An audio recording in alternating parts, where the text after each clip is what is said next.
पुनर्जन्म खरंच असतो का? पुनर्जन्म हा विषय अतिशय गहन, गूढ आणि गंभीर आहे. गहन असल्यामुळे त्याच्यावरती वाद होणं अत्यंत स्वाभाविक आहे.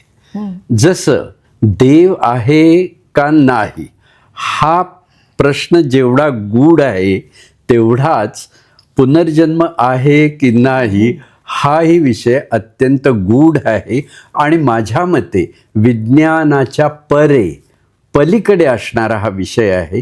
कारण विज्ञान अजून मन या गोष्टीची व्याख्यासुद्धा करू शकलेलं नाही. एक दिवस जरूर करेल, पण आजची स्थिती काय आहे तर मन या शब्दाची तेवढी व्याख्या आजपर्यंत विज्ञान करू शकलं म्हणजे नाही. विज्ञानाने अनेक वर्ष संशोधनात घालवलं की मन आहे कुठे, आहे. मन नाही हे तेही म्हणत नाही, बरोबर. पण ते आहे कुठे हे त्यांनाही सापडलेलं नाही.